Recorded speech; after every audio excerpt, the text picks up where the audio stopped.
1830년대 남아프리카는 커다란 변곡점을 맞이한 시기입니다.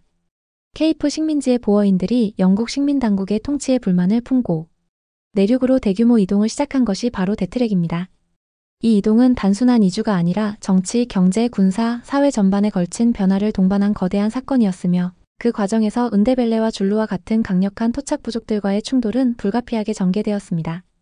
당시의 상황을 살펴보면 그 배경과 전개, 그리고 결과가 남아프리카의 이후 수십 년 역사를 좌우했음을 알 수 있습니다. 데트랙의 발단은 1834년에 있었던 영국의 노예제 폐지에서 비롯됩니다. 영국은 노예제 폐지법을 케이프 식민지에도 적용하였고 이에 따라 보어인 농민들이 사용하던 흑인 노예들은 해방되었습니다. 영국 정부는 노예 소유주에게 보상금을 지급한다고 약속했으나 그 지급 방식이 런던에서만 가능하고 영국 파운드화로 지급되는 등 현실적으로 접근하기 어려운 방식이었기 때문에 보어인들의 불만은 극에 달했습니다. 또한 영국식 법률 제도와 영어 행정의 강요, 그리고 토지 정책 변경이 농민들에게 불리하게 작용하면서 많은 보어인들은 자신들의 생활 방식과 신앙, 자치권을 지키기 위해 케이프를 떠나기로 결심했습니다. 1835년부터 보어인들의 대규모 내륙 이주가 본격적으로 시작되었습니다. 이들은 가족, 가축, 농기구를 싣고 마차 행렬을 이루어 오렌지강과 바알강 너머의 내륙으로 향했습니다. 그러나 이 지역은 비어있는 땅이 아니었으며 이미 은데벨레와 줄루 같은 토착 부족들이 자신들의 영토와 자원을 지키며 살고 있었습니다. 당시 남아프리카 내륙은 1810년부터 1820년대의 무페칸이라 불리는 격동기를 막 지난 상태였습니다. 무페칸은 줄루 왕국의 확장과 그에 따른 부족 간 전쟁, 인구 이동, 식량난이 뒤섞인 대혼란기였고 이로 인해 일부 지역은 인구가 급감하고 정치적 공백이 생겼지만 다른 지역은 강력한 군사 집단이 형성되어 있었습니다. 은데벨레와 줄루는 그 중에서도 특히 군사력이 뛰어난 세력이었습니다. 은데벨레는 원래 줄루족에서 갈라져 나온 집단으로 지도자 무질리카즈가 이끌고 있습니다. 그는 전술적 감각과 카리스마를 가진 인물이었으며 북서쪽 트란스발 지역에 강력한 왕국을 세웠습니다.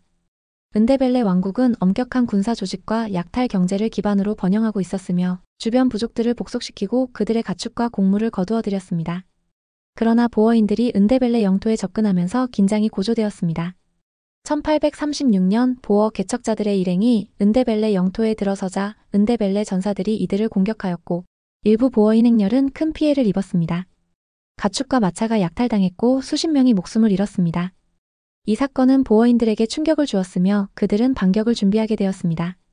보어인들은 케이프의 영국계 사냥꾼, 코로라 부족 등 다른 세력과 동맹을 맺고 은데벨레를 공격하였습니다. 이 반격전에서 보어인들은 자신들의 장점인 화승총과 이동식 마차 요새라거 전술을 최대한 활용하였습니다. 은데벨레 전사들은 전투 능력이 뛰어났지만 총기와 방어 진영을 갖춘 보어인들을 돌파하는 데 어려움을 겪었습니다. 결국 무질리카즈는 패배를 인정하고 왕국의 중심을 북쪽으로 옮겨 오늘날 짐바브웨 남부 지역에 새로운 근거지를 세우게 되었습니다. 이로써 보어인들은 트란스발 지역에 대한 지배 기반을 굳힐 수 있었습니다. 은데벨레와의 전투가 일단락된 뒤 보어인들은 동쪽으로 이동하여 줄루 왕국과 접촉하게 되었습니다. 줄루는 당시 남아프리카에서 가장 강력한 군사력을 보유한 국가 중 하나였으며 왕 딩가네가 통치하고 있었습니다. 딩가네는 샤카 줄루의 이복 동생으로 샤카가 암살당한 뒤 왕위를 계승하였습니다. 그는 외교와 군사 모두에서 능수능란한 지도자였으나 외부 세력에 대해서는 경계심이 강했습니다. 1837년 보어 지도자 피터 TF가 줄루 궁정에 사절단을 이끌고 가서 토지 사용권을 협상하였습니다. 초기에는 우호적인 분위기가 조성되었고 딩가네는 보어인들에게 나탈 지역에 정착할 수 있는 허락을 줄 것처럼 보였습니다. 그러나 딩가네는 점차 보어인들의 의도에 의심을 품기 시작했습니다. 보어인들이 단순한 이주민이 아니라 무장 세력이며 장차 줄루 영토와 권위를 위협할 수 있다고 판단했습니다. 결국 1838년 2월 TF와 그의 일행 약 60명이 줄루 궁정에 초대받았을 때 딩가네는 그들을 체포하고 처형하라는 명령을 내렸습니다. 이 사건은 TF 학살 사건으로 알려져 있으며 고지어 줄루군이 보어 정착지를 습격하면서 양측의 대규모 전쟁이 시작되었습니다. 이 전쟁의 결정적 전투는 1838년 12월 16일에 벌어진 블러드리버 전투였습니다. 약 470명의 보어군은 락어 전술을 취해 마차로 원형 방어진을 구축하였고 이를 중심으로 화승총과 대포를 배치하였습니다.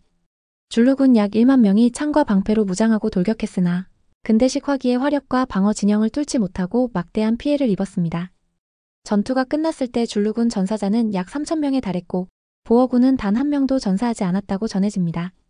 이 승리로 보어인들은 줄루 왕국과의 전쟁에서 주도권을 잡았고 나탈 지역에 대한 지배를 확립할 수 있었습니다.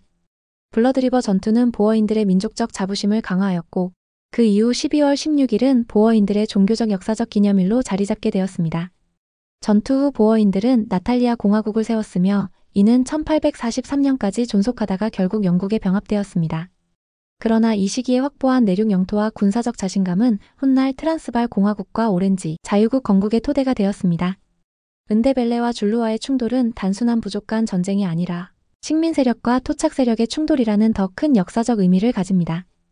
은데벨레는 북쪽으로 이동하여 그들의 문화를 유지했지만 남아프리카 내륙에서의 영향력은 크게 줄었습니다. 줄루는 블러드리버 전투 이후에도 왕국을 유지했으나 예전의 확장세와 위세를 회복하지 못했습니다. 반면 보어인들은 총기와 전술, 이주 집단 간 협력으로 내륙에서의 입지를 강화하였고 이는 이후 영국과의 대결에서도 중요한 자산이 되었습니다. 이 충돌의 결과는 토착민 사회에 장기적으로 큰 상처를 남겼습니다. 많은 부족이 토지를 잃고 일부는 강제 이주를 당했으며 경제적 기반이 무너졌습니다. 보어인들은 토지를 농장과 목초지로 전환하였고 토착민은 점점 더 종속적인 노동력으로 전락했습니다. 이런 구조는 19세기 후반과 20세기 초의 인종차별적 토지 정책과 노동체제의 기초가 되었습니다. 결국 1830년대의 은데벨레줄루와의 충돌은 단지 한 시대의 군사사건이 아니라 남아프리카 사회 구조와 권력 관계를 재편한 역사적 분수령이었다고 할 수 있습니다.